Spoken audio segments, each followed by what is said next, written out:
What is reincarnation? Is reincarnation possible or not?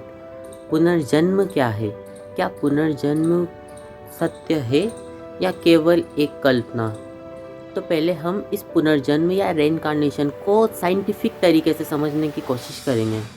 तो अभी ICRR international centre of reincarnation research जो अभी 2021 में बना है, इसमें कई देशों के साइंटिस्ट इंक्लूड है, लाइक जर्मनी, USA, ऑस्ट्रेलिया जैसे कई बड़े बड़े देशों के साइंटिस्ट इसमें इंक्लूड है।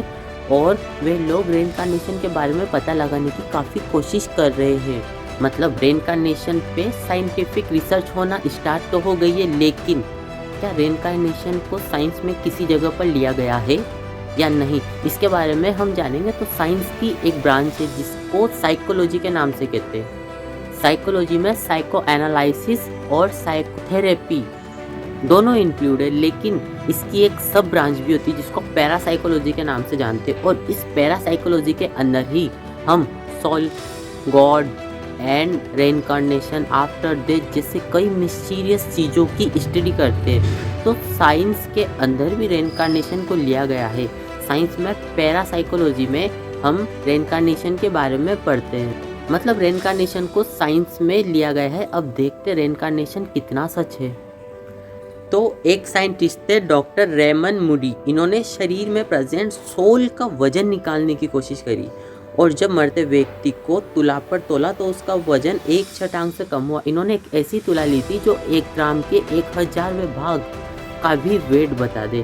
तो जब एक आदमी जो अपना शरीर छोड़ रहा था या उसका अंतिम समय था, उसको जब उन्होंने उस तुला पर रखा और जब उसकी डेथ हुई तो उन्होंने निष्कर्ष निकाला कि जो सोल होती है, हमारे शरीर में जो आत्मा होती है, उसका वजन 1 छटांग के बराबर। इसके अलावा भी कई तरह की केस स्टडीज है जिसके आपको यकीन हो जाएगा कि पुनर्जन्म कोई कल्पना नहीं अपितु वास्तविक सत्य है। ये केस स्टडी फिरोजाबाद के शिव बिहारी जैन की थी। जो शिव बिहारी जैन थे वो पॉलिटिक्स थे, वो काफ़ी अमीर फैमिली से थे, उनके पास खुद का घर वगैरह सब कुछ था, लेकिन 73 साल की आयु में उनका निधन हो गया था। और वहाँ से 80-90 किलोमीटर दूर ही शिव बिहारी जैन ने दोबारा एक बच्चे के रूप में जन्म लिया था।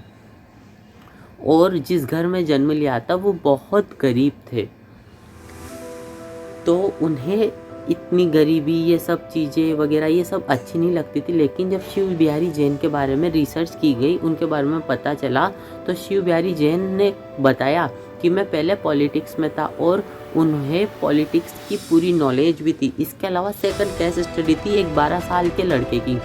एक 12 साल का लड़का जो बुक स्टोर से बुक खरीद रहा था, इसके थोड़े टाइम बाद ही एक एक्सीडेंट में उसकी डेथ हो जाती है। डेथ के बाद उसे भी नया शरीर मिलता है, लेकिन उसको अपने पुराने जन्म का सब कुछ याद रहता है। उसके साथ पुराने जन्म में जो भी घटनाएं हुई थी उसे सब कुछ याद रहती है, यहाँ तक कि उस बच्चे की हैंड राइटिंग भी पुराने जन्म की जो हैंड राइटिंग है उससे एकदम सिमिलर रहती है। और तीसरी केस स्टडी रूसिया की एक लेडी जिसका नाम था टेटी वेलो, जो ये दावा करती है कि पुनर्जन्म कोई कल्पना नहीं बल्कि वास्तविक सत्य है। उसे बचपन से ही 120 तरह की लैंग्वेजेस याद थी और वो बताती थी कि ये लैंग्वेजें मैंने अपने पुराने जन्म में सीखी थी। तो इसके अलावा एक लास्ट केस स्टडी भी है जिससे आपको यकीन हो जाएगा कि पुनर्जन्म का अस्तित्व है। साल 1930 से पहले विश्व युद्ध की थकान के बाद जब भारत अभी भी अंग्रेजों का गुलाम था, दिल्ली में 4 साल की एक बच्ची रहती थी जिसका नाम शांति था। वह बच्ची मथुरा को अपना घर तथा वहाँ पर रहने वाले केदारनाथ को अपना पति मानती थी। जब रिश्तेदार ने पता किया तो सही में वहाँ पर केदारनाथ नाम का एक आदमी रहता था और पता चला कि उनकी पत्नी जो थी वो बच्चे को जन्म देते वक्त उनकी पत्नी की डेथ हो गई थी। केदारनाथ अपने बेटे के साथ अपना नाम बदलकर शांति से मिलने आया, तो उसे देखते ही शांति ने उसको पहचान लिया और उसके बेटे को गले लगाकर रोने लगी और केदारनाथ को ऐसी बातें बताई जो केवल केदारनाथ और शांति दोनों के बीच में ही हुई थी।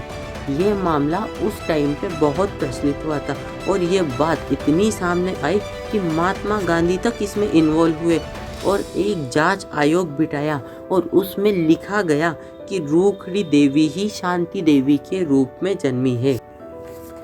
तो इस तरह की एक नहीं कई तरह की केस स्टडीज से जो पुनर्जन्म रेनकार्नेशन है उसका खुलासा हमारे सामने आता है।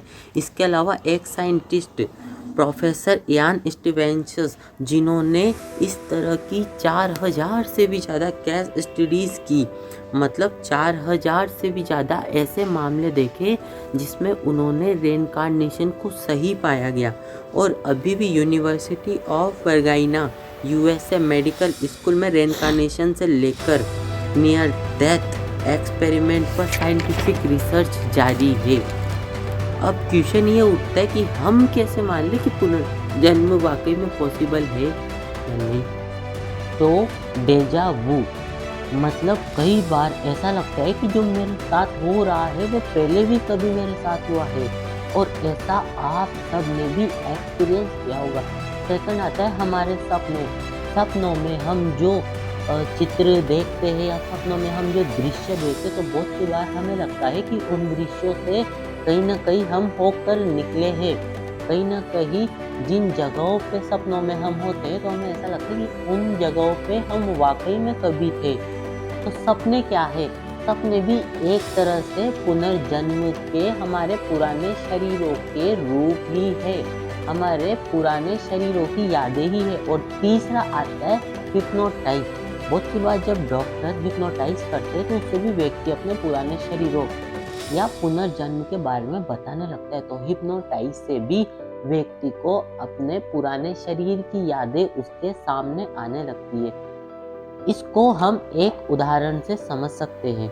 क्या आप बता सकते हो कि आपने 4 दिन पहले शाम को किसकी सब्जी खाई? हम में से बहुत से लोगों को पता नहीं होगा क्योंकि हम भूल जाते हैं, लेकिन कुछ लोगों को बहुत सी बातें याद होती है। इसी तरह पुनर्जन्म का कंसेप्ट वर्क करता है। अर्थात इन सबसे ये निष्कर्ष निकलता है कि पुनर्जन्म रेनकार्नेशन जो है वो सबका होता है। अब यदि पुनर्जन्म सबका होता है तो इसको साइंस में आज दिन तक क्यों नहीं लिया गया? इस बात को हम इससे लिंक करके समझते कि जो मेंडल था उसने एक्सपेरिमेंट किए थे 1866 के आसपास। उसके एक्सपेरिमेंट्स उस टाइम पे अखबारों वगैरह सब में पब्लिश भी हुए, लेकिन लोग उनको समझ ही नहीं पाए थे। लोगों में इतनी बुद्धि नहीं थी कि वो मेंडल के एक्सपेरिमेंट को समझ पाए। लेकिन सन 1900 के आसपास 3 वैज्ञानिकों ने मेंडल के जो एक्सपेरिमेंट पब्लिश हुए थे उन पर रिसर्च करके उनको वापस रीओरिजिनेट किया। इसी तरह मेंडल की तरह इयान स्टीवेंस ने भी कई सारे एक्सपेरिमेंट्स किए, लेकिन कोई इनको समझना चाहता ही नहीं है। अभी इन पर इतनी रिसर्च नहीं हुई है, लेकिन बहुत जल्दी इस पर भी रिसर्च होगी और यह एक सत्य के रूप में हम सबके सामने आएगा। इस पूरी साइंस, पूरी scientific theory and scientific case studies से ये कंफर्म हो जाता है कि पुनर्जन्म तो होता ही है। पुनर्जन्म कोई मिथ्या या कोई कल्पना नहीं है।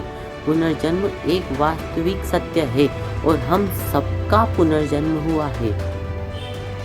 लेकिन अब हम science, scientific theory and scientific case study से परे अब हम भगवत गीता से जानने की कोशिश करते हैं कि भगवत गीता इस पुनर्जन्म के बारे में क्या बताती है। तो Bhagavad Gita chapter 2 verse number 27 में ये दावा किया जाता है कि जिसने जन्म लिया है उसका पुनर्जन्म भी निश्चित है। भगवान कृष्ण अर्जुन को बताते हैं कि जिसने यहाँ पे जन्म लिया है उसका पुनर्जन्म भी निश्चित है। तो इन सब चीज़ों से हम ये कंफर्म कह सकते हैं कि पुनर्जन्म या रेनकार्नेशन होता ही है, एक मिथ्या कल्पना नहीं। अब इसको एनसीईआरटी में लाने की कमी है।